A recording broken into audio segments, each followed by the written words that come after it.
नमस्कार, welcome back to परीक्षा race YouTube platform. साथियों, वीडियो जीएस का टेस्ट पेपर चल रहा है। यह जो है 6वां सीरीज है। अब तक 5 कंप्लीट हो गया है। चैनल के प्लेलिस्ट पे जाके आप लोग अच्छे से देख सकते हैं। अच्छा, आप यहाँ पे ये भी देख सकते हैं कि कितने अच्छे से सभी को एक्सप्लेन करके मैप के थ्रू सभी प्रश्नों को अच्छे से एक्सप्लेन करके समझाया गया है, ताकि परीक्षा में आपका स्कोर जो है बहुत अच्छा से अच्छा प्रदर्शन कर सकें आप, और एक भी प्रश्न आपका गलत ना होने पाए। जीएस का टारगेट है 50 में से 50 सही करने का। देखिए, परीक्षा रेस वीडियो 2023 100% सफलता का लक्ष्य रखा गया है चैनल के द्वारा। फ्री में जो है जीएस का टेस्ट आपको इस समय तो देखिए यहाँ पे एक ही समय दिया गया है, लेकिन इस समय दिन में 2 वीडियो आ रहे हैं, आप लोग जरूर ध्यान रखें। और उसके बाद हिंदी का टेस्ट सीरीज भी शुरू हो गया है। यह भी प्रयास यही है कि दिन में 2 वीडियो आए और मैप और ग्राफ के साथ पूरा एक्सप्लेनेशन आ रहा है। प्लस आपको डिस्क्रिप्शन में या फिर आप परीक्षा रेस सर्च करके आप टेलीग्राम चैनल ज्वाइन कर सकते हैं, जहां पे आपको पूरी पीडीएफ विथ मैप और ट्रिक के साथ पूरा आपको अवेलेबल कराई जा रही है। चैनल के साथ जुड़े रहें। उम्मीद है आप लोगों का, तो आप लोगों की तैयारी जो है वो बहुत अच्छी चल रही होगी। तो ज़्यादा समय न गवाते हुए चलिए शुरू करते हैं आज का सेशन। चलिए शुरू करते हैं। आज का पहला प्रश्न है, निम्नलिखित में से मध्य एशिया के किस शासक ने 1192 में उत्तर भारत को जीता? देखिए, महत्वपूर्ण कीवर्ड पकड़िए। 1192 में कौन सा युद्ध हुआ था? 2 युद्ध महत्वपूर्ण थे। आपको एंशियंट भारत के इतिहास में आपने जरूर पढ़ा होगा। 1191 और 1192 में 2 युद्ध हुए थे। कौन कौन से? तराइन का जो युद्ध हुआ था प्रथम, और तराइन का द्वितीय युद्ध हुआ था। अच्छा, किसके किसके बीच हुआ था? तो गौरी के बीच हुआ था और पृथ्वीराज के बीच हुआ था, पृथ्वीराज चौहान के बीच। पहले में क्या होता है कि पृथ्वीराज चौहान विजेता रहते हैं, लेकिन दूसरे में गौरी जीत लेता है। तो उसी युद्ध की बात यहाँ चर्चा की जा रही है। तो किसके बीच हुआ था, कौन जीता था भारत को? शहाबुद्दीन मोहम्मद गौरी। सही जवाब क्या बनेगा? Option number C. चलिए नेक्स्ट है, संगम युग में उरैयूर किस लिए विख्यात था? उरैयूर जो लोकेशन था संगम युग में, यह किस लिए विख्यात था, यही पूछा जा रहा है। तो बताइए। देखिए, पहले फैक्ट तो यह है कि उरैयूर था कहाँ? तो यह तमिलनाडु में पड़ता है उरैयूर। तो देखिए, उरैयूर जो है वह कपास के व्यापार का एक महत्वपूर्ण केंद्र हुआ करता था, इसीलिए विख्यात था संगम कालीन में। तो सही जवाब क्या बनेगा? Option number B. चलिए नेक्स्ट है, साइमन कमीशन के आने के विरुद्ध भारतीय जन आंदोलन क्यों हुआ? बताइए, साइमन कमीशन के विरुद्ध जो है आंदोलन क्यों हुआ था? तो यह पहले से आप लोग जानते होंगे कि टोटल 7 सदस्य थे इस कमीशन में, और 7 के सातों अंग्रेज थे, इसीलिए सबसे ज़्यादा इसका विरोध किया जाता था। तो सही जवाब क्या होगा? साइमन कमीशन में कोई भी भारतीय सदस्य नहीं था, इसीलिए ये जन आंदोलन हुआ था। तो सही जवाब ऑप्शन नंबर सी होगा। चलिए नेक्स्ट है, अस्थाई बंदोबस्त, परमानेंट सेटलमेंट किसके साथ किया गया? देखिए, पहला कीवर्ड है अस्थाई बंदोबस्त। कब लागू हुआ? तो यह 1793 में। अच्छा, कौन उस समय जो है गवर्नर जनरल था? तो लॉर्ड कॉर्नवालिस। अच्छा, इसमें क्या हुआ था? तो किसानों से संबंध न रख के सीधा किसके साथ? जमींदारों के साथ संबंध रखा जाता था। तो सही जवाब इसका क्या बनेगा? ऑप्शन नंबर ए बनेगा। एक चीज़ और पूछा जाता है कि कितने लैंड पर लागू किया गया था? तो 19% भारत के जो लैंड थे, भारत का जो लैंड था उस समय अंग्रेजों के हाथ में, उसमें टोटल 19% पे यह लगाया गया था। चलिए नेक्स्ट है, निम्नलिखित में से किस आंदोलन के कारण भारतीय राष्ट्रीय कांग्रेस का विभाजन हुआ, जिसके परिणाम स्वरूप नरम दल और गरम दल का उद्भव हुआ? ऐसा कौन सा आंदोलन था जब कांग्रेस का विभाजन हो गया? बताइए। देखिए, पहले कीवर्ड पकड़िए, विभाजन कब हुआ था? कांग्रेस का विभाजन कब हुआ था? 1907 में हुआ था। अच्छा, क्यों हुआ था? तो यह उस समय स्वदेशी आंदोलन हुआ था, स्वदेशी आंदोलन की वजह से हुआ था। स्वदेशी आंदोलन कब हुआ था? यह 1905 में हुआ था। अच्छा, क्यों हुआ था स्वदेशी आंदोलन? बंगाल का विभाजन हुआ था। बंगाल के विभाजन को लेकर स्वदेशी आंदोलन होता है, और स्वदेशी आंदोलन में गरम दल वाले चाहते थे कि पूरा आंदोलन पूरे देश तक फैलाया जाए, जबकि नरम दल वाले चाहते थे कि सिर्फ बंगाल तक ही इसे सीमित किया जाए। इसी मतभेद की वजह से 1907 आते आते विभाजन हो गया था। तो सही जवाब क्या बना? Option number A. नेक्स्ट है, इनमें से किसने अप्रैल 1930 में नमक कानून तोड़ने के लिए तंजौर तट पर एक अभियान संगठित किया था?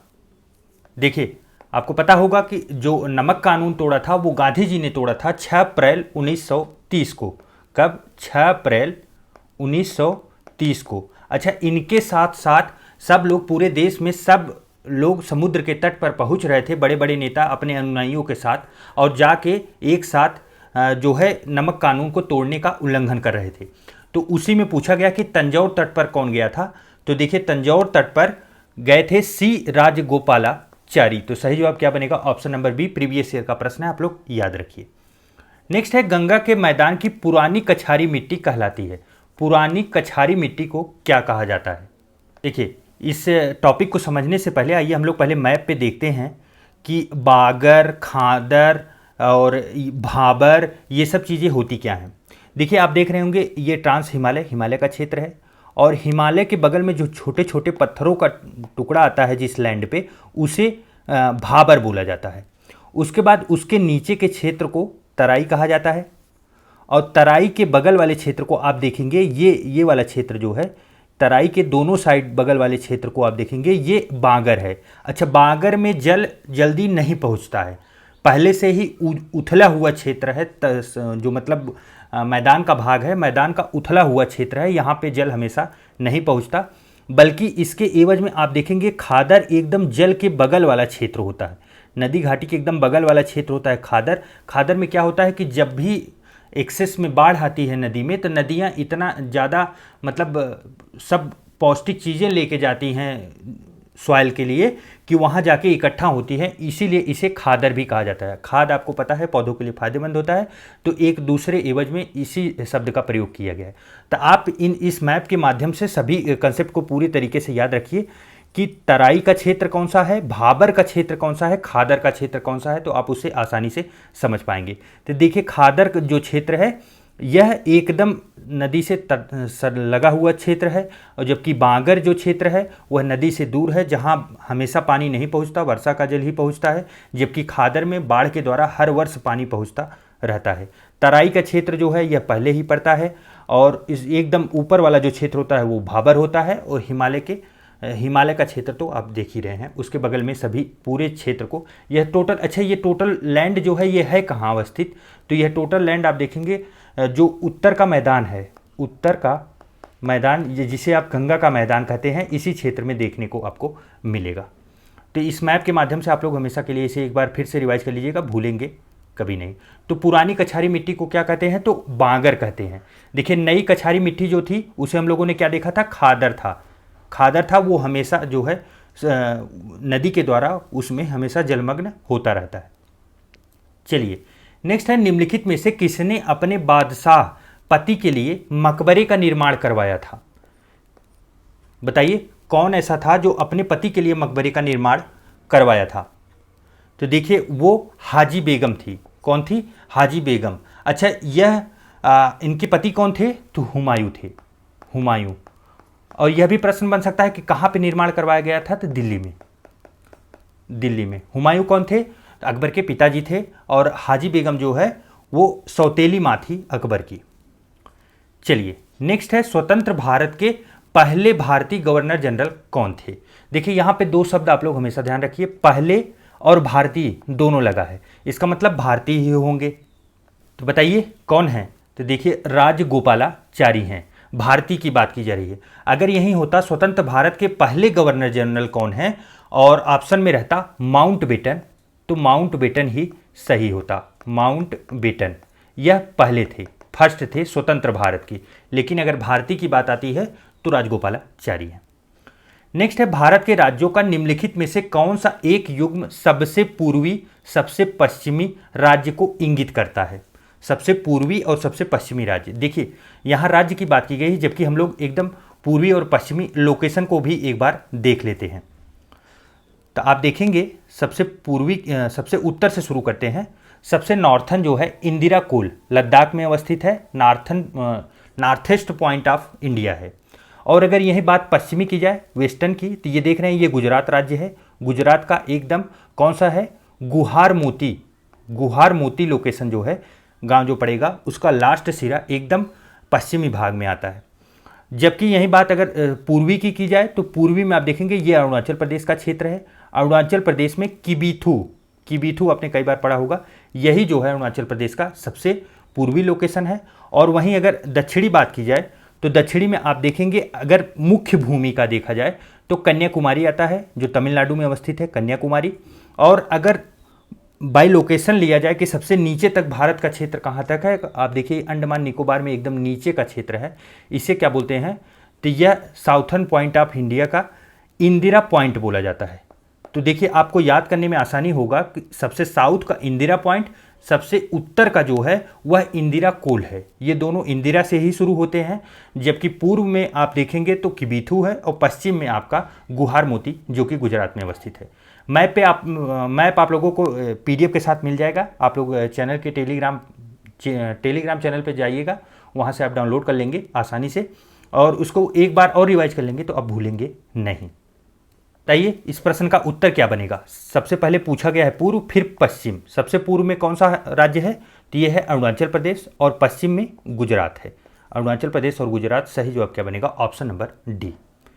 नेक्स्ट है, हमारी आकाश गंगा के केंद्र की परिक्रमा करने में सूर्य को समय लगता है। कितना समय सूर्य को लगता है हमारी आकाश गंगा की परिक्रमा करने में, तो देखिए लगभग 25 करोड़ वर्ष। कितने वर्ष लगता है, 25 करोड़ वर्ष लगता है सूर्य को परिक्रमा करने में। नेक्स्ट है, अग्नेय चट्टानों के लिए निम्नलिखित में से कौन सा कथन सत्य है। देखिए आइए देखते हैं, सबसे पहले ये जानते हैं अग्नेय चट्टानें होती कौन सी हैं। तो आप देखेंगे जब ज्वालामुखी या इरेजन की वजह से जब पदार्थ निकलता है, मैग्मा निकलता है, ये जो पदार्थ निकलेगा ये मैग्मा जब ठंडा होकर जमता है तो इसे ही अग्नेय जो है चट्टानें कहा जाता है। जब ये जम जाएगा तो ये अग्नेय चट्टानें होगा। अब देखिए इसमें से सत्य कथन पूछा जा रहा है, अर्थात ज़्यादा करके गलत ही है। आप पहला ऑप्शन पढ़िए, इसमें पूरा जीवाश्म बहुत कम होते हैं। तो देखिए जीवाश्म बहुत कम क्या होंगे ही नहीं, क्योंकि आप सोचिए गर्म जलता खौलता हुआ लावा ठंडा हुआ है, उसमें जीवाश्म कहाँ से पाए जाएंगे। तो यह तो पूरी तरीके से सही है, असत्य है।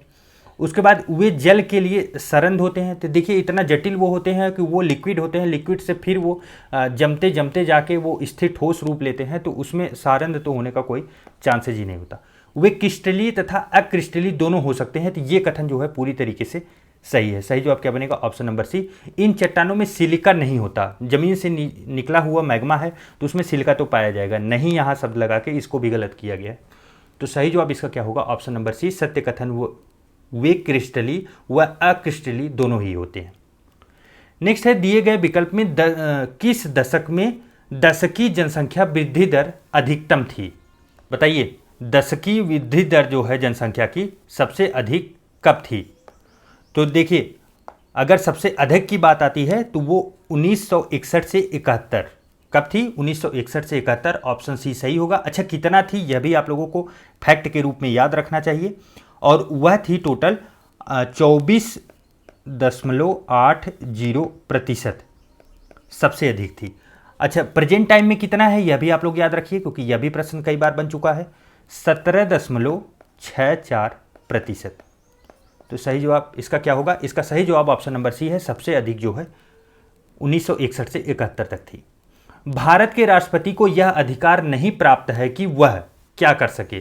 देखिए भारत का राष्ट्रपति क्षमादान कर सकता है, जी हाँ बिल्कुल कर सकता है। आपातकाल की घोषणा भी कर सकता है, अध्यादेश भी जारी कर सकता है। अध्यादेश कौन से आर्टिकल में है, 123 123 में। और अगर वहीं राज्यपाल की बात की जाए तो राज्यपाल अध्यादेश किससे जारी करता है, 231 231 से। देखिए उच्चतम न्यायालय के न्यायाधीश को हटाने की शक्ति राज्यपाल मतलब राष्ट्रपति के पास नहीं है। किसके पास, राष्ट्रपति के पास उच्चतम न्यायालय के न्यायाधीश अर्थात सुप्रीम कोर्ट के न्यायाधीश को हटाने की शक्ति नहीं है। यह किसके पास है, यह संसद के पास है। तो सही जवाब क्या बना, ऑप्शन नंबर बी। नेक्स्ट है, निम्न में से कौन सी एक 2001 से 11 के दशक में भारत की जनसंख्या की दशकीय वृद्धि दर रही है। अभी ऊपर ही हम लोगों ने देख के आया। बताइए इस प्रश्न का जवाब क्या है, उत्तर आप लोग दीजिए। इस प्रश्न का उत्तर हम नहीं देंगे, आप कमेंट करके बताइएगा कितना है। नेक्स्ट है, लोकसभा चुनाव का कोई प्रत्याशी अपनी जमानत खो देता है यदि उसे प्राप्त ना हो सके। देखिए मान लीजिए कोई लोकसभा का क्षेत्र है, उस क्षेत्र से कई प्रत्याशी लड़ते हैं। कितने प्रत्याशी ऐसे हैं जिनकी जमानत जब्त हो जाएगी अगर इतना वोट नहीं पाएंगे, कितना वैध मतों का वोट उनको मिलना आवश्यक है, यही प्रश्न पूछा जा रहा है। तो आप लोग इसे याद रखिए, ये एक फैक्ट के रूप में कि 1/6 टोटल वैध मत जो हैं जो पढ़ेंगे उस पर, उसमें टोटल वैध मत जो क्षेत्र में है उसके 1/6 मिनिमम तो उन्हें लाना ही है। अगर नहीं लाते हैं तो उनका क्या हो जाएगा, जमानत खो जाएगा। तो देखिए यहाँ पे 1/6 कहीं नहीं होने की वजह से सही जवाब क्या होगा, ऑप्शन नंबर डी। नेक्स्ट है संघीय मंत्रिपरिषद के मंत्री उत्तरदायी होते हैं। तो बताइए, देखिए मंत्रिपरिषद के मंत्री जो है हमेशा उत्तरदायी किसके लिए होंगे, केवल और केवल लोकसभा के लिए। तो सही जवाब क्या है, ऑप्शन नंबर डी। बझाने के लिए देखिए आपको दिया जाएगा संसद और राष्ट्रपति या जो है राज्यसभा, लेकिन हमेशा याद रखिए लोकसभा के प्रति वो जिम्मेदार होते हैं, बाकी किसी के प्रति नहीं होते। नेक्स्ट है आम चुनावों में मतदान की आयु 21 वर्ष से घटाकर 18 वर्ष कर दी गई। यह संशोधन कब लाया गया, यह कब लाया गया, तो यह 61वां संविधान संशोधन था। अच्छा, यह संविधान संशोधन आया कब था, तो यह 1989 में आया था। उसी में यह प्रावधान किया गया कि 1 वर्ष से उम्र घटा के 21 वर्ष से उम्र घटाकर 18 वर्ष कर दिया गया कि 18 वर्ष के लोग मतदान कर सकते हैं। नेक्स्ट है भारतीय संविधान की 10वीं अनुसूची, महत्वपूर्ण अनुसूची है, कई बार आ चुका है परीक्षा में, का संबंध किससे है। देखिए भारत के संविधान में टोटल जो है 12 अनुसूचियां हैं। कितनी है, टोटल 12 हैं, और मूल संविधान में टोटल 8 थी, 4 इसमें जोड़ के इस समय प्रेजेंट टाइम में 12 अनुसूचियां हैं। 12 अनुसूचियों को आप लोग जरूर से जरूर पढ़ जाइए और याद कर जाइए नंबर के साथ, नहीं तो कन्फ्यूजन जरूर बनेगा। यहाँ से प्रश्न 1-2 जरूर देखने को मिलेगा। 10वीं अनुसूची में किसका बात है, तो दल बदल विरोधी कानून से लिया गया। तो सही जवाब क्या होगा, इसका ऑप्शन नंबर डी होगा। और अच्छा, यह कौन से संविधान संशोधन के द्वारा जोड़ा गया था, यह 52वां संविधान संशोधन, किसके द्वारा, 52वां संविधान संशोधन के द्वारा 10वीं अनुसूची जोड़ी गई थी। नेक्स्ट है अंत्योदय कार्यक्रम का उद्देश्य है।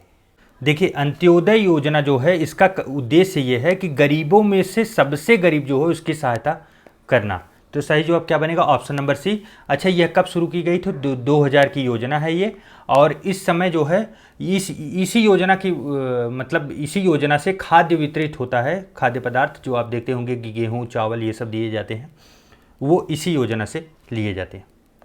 नेक्स्ट है संविधान में मंत्रिमंडल कैबिनेट शब्द का एक ही बार प्रयोग हुआ है, और वह कहाँ हुआ है। पीछे वाले टेस्ट में हम लोगों ने देखा भी है, तो बताइए कहाँ पे हुआ है।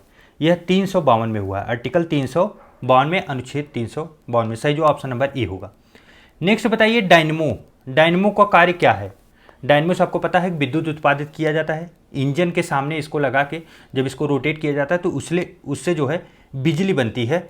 तो डायनमो कैसे विद्युत उत्पादित करता है, तो यह यांत्रिक ऊर्जा, अर्थात जो इंजन के द्वारा इसको ऐसे रोटेट किया जाता है, यह यांत्रिक ऊर्जा इसे मिलती है, उससे यह विद्युत ऊर्जा में परिवर्तित कर देता है। तो सही जवाब क्या बना, ऑप्शन नंबर बी। नेक्स्ट है आकाश नीला लगता है क्यों। आकाश नीला क्यों लगता है, बताइए। देखिए आकाश नीला लगने का मुख्य कारण है लघु तरंग दीर्घ तरंगों की अपेक्षा वायुमंडल द्वारा अधिक प्रकीर्ण होती हैं, इसीलिए आकाश जो है नीला दिखाई पड़ता है। तो सही जवाब क्या बना, ऑप्शन नंबर बी। नेक्स्ट है रेडियोधर्मी पदार्थ उत्सर्जित करता है। कोई मान लीजिए रेडियोधर्मी पदार्थ है, वह क्या उत्सर्जित करेगा, अल्फा किरण, बीटा किरण, गामा किरण, बताइए। देखिए अगर रेडियोधर्मी पदार्थ है तो वह तीनों किरण जो है वह उत्सर्जित करेगा। तो सही जवाब क्या बनेगा, ऑप्शन नंबर डी। नेक्स्ट देखिए पीतल में कौन सी धातुएं हैं, पीतल में कौन सी धातुएं पाई जाती हैं, बताइए। तो देखिए पीतल में जस्ता पाया जाता है और तांबा पाया जाता है। अच्छा, जस्ता जो है यह 70% तक पाया जाता है और तांबा जो है उसमें 30% तक पाया जाता है। तो सही जवाब क्या बना, ऑप्शन नंबर डी, तांबा और जस्ता। नेक्स्ट है सबसे लंबा जीवित वृक्ष है। सबसे लंबा जीवित, लंबा जीवन की बात नहीं की जा रही है, सबसे लंबा हाइट की बात की जा रही है, हाइट की। तो बताइए यह कौन सा वृक्ष है जो सबसे लंबा है और अभी जीवित है, तो यह है सीकोया। कौन सा वृक्ष, सीकोया। कहाँ पाया जाता है, यह अमेरिका का, यूएसए का यह पौधा है। अच्छा, इसकी लंबाई कितनी है, तो 379 फीट इसकी लंबाई है। अगर इसे मीटर में देखेंगे तो 115.5 मीटर के लगभग इसकी लंबाई है। नेक्स्ट है भ्रूण, एम्ब्रियो किस में मिलता है, बताइए। बीज, सीड्स में मिलता है। सही जवाब क्या बनेगा, ऑप्शन नंबर सी। नेक्स्ट है प्रकाश संश्लेषण होता है। प्रकाश संश्लेषण फोटोसिंथेसिस कहाँ होता है, प्रकाश संश्लेषण जो है वह क्लोरोप्लास्ट में होता है। कहाँ होता है? क्लोरोप्लास्ट में। तो सही जवाब क्या बना? Option number C. नेक्स्ट है पॉली हाउस का प्रयोग किया जाता है। बताइए, देखिए पॉली हाउस जो होता है यह क्या है? यह पौधों के उगाने के लिए प्रयोग किया जाता है। आपने देखा होगा कि कहीं ऐसे पॉलीथीन का जो है एक हाउस बना दिया जाता है जिसमें जो है पौधों को लगाया जाता है। और इसमें क्या क्या कंट्रोल किया जाता है? तो अब पता है कि टेम्परेचर, इसमें टेम्परेचर और जो ह्यूमिडिटी है इसी को कंट्रोल करके पौधों को जल्दी से उगाया जाता है। चलिए नेक्स्ट है, भारत की श्वेत क्रांति का जनक किसे कहा जाता है? श्वेत क्रांति का जनक किसे कहा जाता है? यूपी ट्रिपल एससी का फेवरेट प्रश्न है। बताइए। तो डॉक्टर वर्गीस कुरियन, या तो कुरियन वर्गीस यहाँ पे लिखा गया है उल्टा करके, तो यही हैं श्वेत क्रांति के जनक। ऑपरेशन फ्लड इन्हीं के द्वारा चला गया था। और आप लोग यह शब्द भी याद रखिए, ऑपरेशन फ्लड। ऑपरेशन फ्लड जो है यह किससे संबंधित है? तो यह दुग्ध उत्पादन से संबंधित है, श्वेत क्रांति दुग्ध उत्पादन। नेक्स्ट है, गुलाबी कीड़ा पिंक बॉल वार्म किस फसल का शत्रु है? बताइए। तो देखिए यह जो है यह कपास का शत्रु है। किसका? कपास का। नेक्स्ट है, मधुमक्खी कॉलोनी के सदस्य एक दूसरे को किस प्रकार पहचानते हैं? पुराना प्रश्न है, प्रीवियस ईयर में आया भी हुआ है। तो बताइए, मधुमक्खी कॉलोनी के सदस्य एक दूसरे को किस प्रकार पहचानते हैं? तो यह नर्तन से पहचानते हैं। किसके द्वारा? नर्तन से। नेक्स्ट है, मलेरिया के संबंध में कौन सा कथन सत्य नहीं है? गलत कथन है, आप तुरंत उसे हाईलाइट कर लीजिए कि नहीं पूछा गया है। देखिए पहला है, यह परोपजीवी कीट द्वारा पैदा की जाने वाली बीमारी है। तो जी नहीं, यह गलत है। यह मादा मच्छर से फैलता है और एनोफिलीज मादा मच्छर जो होते हैं उसमें प्लाज्मोडियम परजीवी पाया जाता है। कौन सा? प्लाज्मोडियम परजीवी। यही जो है शरीर में जब प्रवेश करता है तो उसी से मलेरिया होता है। तो पहला ऑप्शन तो गलत निकला। तो सही जवाब तो हम लोगों को मिल गया। बाकी ऑप्शन भी आप देख लीजिए। यह मच्छरों द्वारा फैलाया जाता है। हाँ, एनोफिलीज मच्छर है और यह दलदली क्षेत्रों में अधिक होगा। तो आपको पता है कि जहाँ पानी ज़्यादा मिलेगा वहाँ पे मच्छर भी फैलेंगे और उन्हीं से होता भी है। और इसके इलाज में क्लोरोक्वीन का उपयोग किया जाता है। कोरोना काल में आपने देखा होगा कि इस दवा का बहुत ज़्यादा प्रयोग एक्सपोर्ट में हुआ था कि विदेशों में बहुत ज़्यादा इसकी सप्लाई बढ़ गई थी, डिमांड हो रही थी। सबसे बड़ा देश अमेरिका इसको बार बार भारत से मंगा रहा था और उसके पास यह दवा उपलब्ध नहीं थी। यह काफ़ी कारगर भी थी, कोरोना काल में सहयोग भी दे रही थी।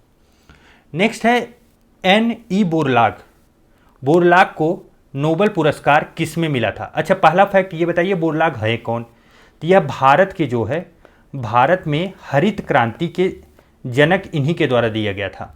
हरित क्रांति के जनक इन्हीं के द्वारा दिया गया था। तो ये इतने बड़े वैज्ञानिक हैं भारत के। अच्छा, इनको नोबेल पुरस्कार मिला था, किस श्रेणी के अंतर्गत मिला गया था? बताइए। शांति, अर्थव्यवस्था, शरीर क्रिया या दवाएं और कृषि? बताइए। तो देखिए इनको जो मिला था वो शांति के क्षेत्र में मिला था। बहुत से लोग सोच रहे होंगे कि हरित क्रांति मतलब जो है गेहूं पैदावार किए थे, तो इन्हें कृषि के क्षेत्र में क्यों नहीं दिया गया?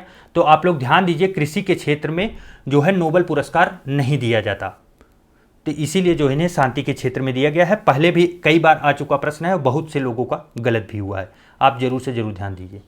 पौधों में नाइट्रोजन की कमी के लक्षण सर्वप्रथम कहाँ दिखाई देते हैं? बताइए। एक थोड़ा टेक्निकल सा प्रश्न है ये, लेकिन अच्छा प्रश्न है कि पौधों में नाइट्रोजन की कमी है, ऐसा कहाँ दिखाई देगा? यह निचली पत्तियों पे सबसे पहले दिखेगा कि निचली पत्तियां जो है पौधों की जो निचली पत्तियां होती हैं सबसे पहले वह पीली पड़ेंगी और वो गिर जाएंगी। तो सही जवाब क्या बना? Option number B. नेक्स्ट है, संसार का सबसे बड़ा स्टेडियम अवस्थित है कहाँ पे है? तो देखिए सबसे बड़ा स्टेडियम प्राग में है। कहाँ पे? प्राग में, चेकोस्लोवाकिया में है। तो सही जवाब क्या बना? Option number B. नेक्स्ट है, पहाड़ी मृदाएं साधारणतया होती हैं। पहाड़ी जो मृदाएं होती हैं वह कैसी होती हैं? यह अम्लीय होती हैं। कैसी होती हैं? अम्लीय होती हैं। आप लोग इस फैक्ट को याद रखिएगा। नेक्स्ट है, निम्न में से किस समूह के जीवों का डूबने से हुई मृत्यु का पता लगाने में महत्व है? किसके द्वारा जो है पता लगाया जा सकता है कि मृत्यु जो है डूबने से हुई है? बताइए। देखिए डायटम, किसके द्वारा? डायटम परीक्षण के द्वारा ऐसा पता लगाया जाता है। देखिए जब कोई जीवित था, पानी में वो डूब रहा था, तो वो पानी अपने पानी पिएगा जरूर, सांस लेगा तो उसके साथ पानी भी जाएगा, तो उसके फेफड़े में पानी पहुंच जाएगा। तो पानी में होते हैं डायटम, डायटम भी उसके फेफड़े में पहुंच जाएंगे, फिर फेफड़े से वो रक्त संचार से होते होते शरीर के सभी अंगों में पहुंच जाएंगे। तो जब बाद में उनके ब्लड का सैंपल लिया जाएगा, परीक्षण किया जाएगा, तो उसमें डायटम जब मिलेगा तो इससे पता चलेगा कि व्यक्ति पहले जीवित था, वह पानी पीने की वजह से, पानी में डूबने की वजह से उसकी मृत्यु हुई है। तो सही जवाब क्या है? Option number D. नेक्स्ट है, फिटकिरी गंदे पानी को किस प्रक्रिया द्वारा स्वच्छ करती है? पहला फैक्ट तो यही याद रखिए, फिटकिरी जो है गंदे पानी को साफ करता है। यह बहुत महत्वपूर्ण फैक्ट है, कई बार यह भी आ चुका है। यह किस प्रकार से साफ करती है बताइए? तो देखिए, फिटकिरी जो है वह स्कंदन के द्वारा जो है गंदे पानी को साफ करती है। तो सही जवाब ऑप्शन नंबर सी होगा। नेक्स्ट है, भारत में जैव विविधता के ताप स्थल हॉट स्पॉट कौन कौन से हैं? पहले भी बताया जा चुका है पीछे वाले टेस्ट में, यह प्रश्न बताइए। तो यह है पूर्वी हिमालय और पश्चिमी घाट का क्षेत्र। पूर्वी हिमालय, पश्चिमी घाट आप जरूर से जरूर याद रखिए, क्योंकि आपको कंफ्यूज करने के लिए ऑप्शन देखिए, पश्चिमी हिमालय, पूर्वी घाट जस्ट अपोजिट तुरंत बना के दिया जाता है, इसीलिए यह प्रश्न बार बार आता है। तो पूर्वी हिमालय, पश्चिमी घाट हमेशा याद रखिए। तो सही जवाब क्या बनेगा? Option number C. नेक्स्ट है, उत्तर प्रदेश का एकमात्र मुक्त विश्वविद्यालय अवस्थित है, कहाँ पे अवस्थित है बताइए? तो देखिए, यह विश्वविद्यालय जो है इलाहाबाद, प्रयागराज में अवस्थित है। अच्छा, इसका नाम क्या है? तो इसका नाम राजर्षि जो है टंडन मुक्त विश्वविद्यालय इलाहाबाद, इसका नाम है। नेक्स्ट है, कर्मा एक लोक नृत्य है, कर्मा लोक नृत्य है। यह कहाँ से संबंध इसका रखता है? तो यह सोनभद्र से संबंधित है। कहाँ से? सोनभद्र से। अच्छा, कौन से? यह आदिवासियों का नृत्य है। पहला फैक्ट तो आप लोग यह याद रखिए कि यह आदिवासियों का नृत्य है। और कौन से आदिवासी? तो खरवार आदिवासियों का यह नृत्य है कर्मा। सोनभद्र और कहीं अगर आपको एग्जाम्पल में मिले मिर्जापुर, तो वह भी सही है, सोनभद्र और मिर्जापुर में। नेक्स्ट है, निम्नलिखित युगों में से कौन सा सही सुमेलित नहीं है, गलत हम लोगों को बताना है। तो देखिए, नोएडा सॉफ्टवेयर एवं सूचना प्रौद्योगिकी, यह तो सही है। सीतापुर में जो है प्लाईवुड, यह भी जो है पूरे तरीके से सही है। और उसके बाद गोरखपुर जो है खेल कूद के सामान बनाने का उद्योग, तो यह गलत है। गोरखपुर में खेल कूद सामान बनाने का उद्योग नहीं है, बल्कि कहाँ पे है? यह आप अगर ऑप्शन देखें मेरठ या फिर आपको मिले आगरा, दोनों सही होंगे।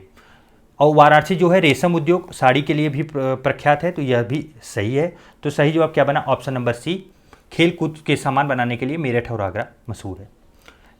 नेक्स्ट है doctor Ambedkar institute of technology for handicap. इसमें कीवर्ड आपको पकड़ना है हैंडीकैप। यह कहाँ अवस्थित है? तो हैंडीकैप के लिए जो इंस्टीट्यूट है टेक्नोलॉजी का, यह कानपुर में अवस्थित है। कहाँ पे? कानपुर में। सही जो ऑप्शन नंबर सी होगा। नेक्स्ट है, राष्ट्रपति रेपेस 23 एर्गोदेस ने अमेरिका, फ्रांस और जर्मनी समेत 10 देशों के राजदूतों को देश छोड़ने का आदेश दिया। वह किस देश के राष्ट्रपति हैं? तो इसका जवाब होगा तुर्की। वैसे ये करंट अफेयर का पुराना प्रश्न है। 22वां राष्ट्रमंडल खेल, देखिए ये तब हुआ नहीं था जब ये करंट अफेयर का इनका प्रश्न बनाया गया था। यूथ वालों को पता नहीं, समझ में नहीं आता। ये 2023 का टेस्ट पेपर लेके आए हैं, लेकिन करंट अफेयर इनका 2021 का और 22 का चल रहा है। वैसे बताइए, 22वां राष्ट्रमंडल खेल यह महत्वपूर्ण है, क्योंकि अभी यह सिलेबस के अंदर भी आपको आएगा, पढ़ना भी है। तो बताइए, 2022 में हुआ, यह कहाँ हुआ? बर्मिंघम कहाँ है? इंग्लैंड में। महत्वपूर्ण है, आप इसे जरूर याद रखिए। नेक्स्ट है, वह राज्य सरकार जिसने प्रदेश में Shri Dhanvantari generic medical store योजना की शुरुआत की है। बस फैक्ट के रूप में याद रखिए, यह छत्तीसगढ़ के द्वारा चलाया गया। नेक्स्ट है, हाल ही में मीनू मुमताज का 79 वर्ष की उम्र में निधन हो गया। यह किस क्षेत्र से संबंधित थी? तो यह अभिनय करती थी। तो सही जवाब बी हुआ। नेक्स्ट है, हाल ही में किस तिथि को विश्व पोलियो दिवस मनाया जाता है? महत्वपूर्ण इंपॉर्टेंट फैक्ट है, इसे याद रखिए। पोलियो दिवस फिर से एक बार प्रश्न बन सकता है इसके ऊपर, क्योंकि दिवस कभी पुराने नहीं होते। तो ये 24 अक्टूबर को पोलियो दिवस मनाया जाता है। तो सही जवाब क्या है इसका? Option number C. नेक्स्ट है, निम्नलिखित में से किस डायरेक्टर को भारत में रूसी फिल्म महोत्सव का ब्रांड एम्बेसडर नियुक्त किया गया है? तो यह भी काफ़ी पुराना 2021-22 का फैक्ट है। तो इसमें जो है इम्तियाज़ अली को चुना गया था। तो सही जो ऑप्शन नंबर डी था। इस प्रकार साथियों, हम लोगों का आज का 50 प्रश्नों का ये टेस्ट सीरीज समाप्त हुआ। आपके कितने सही हुए कमेंट करके स्कोर जरूर बताइए। स्कोर अभी तक किसी ने भी शेयर नहीं किया, कुछ लोग कमेंट कर रहे हैं, बहुत अच्छा लग रहा है। आप लोगों का प्यार सहयोग बना हुआ है, और आप लोगों का सुझाव भी जल्द ही अमल किया जाएगा। और बाकी उम्मीद सबसे है कि आप जरूर से जरूर कुछ न कुछ कमेंट करके जरूर फीडबैक दें और बताएं कि कौन से सेक्शन आपको अच्छे लग रहे हैं और एक्सप्लेनेशन में और क्या ऐड किया जाना चाहिए। चलिए मिलते हैं एक नए वीडियो में, तब तक के लिए ढेर सारा प्यार। नमस्कार।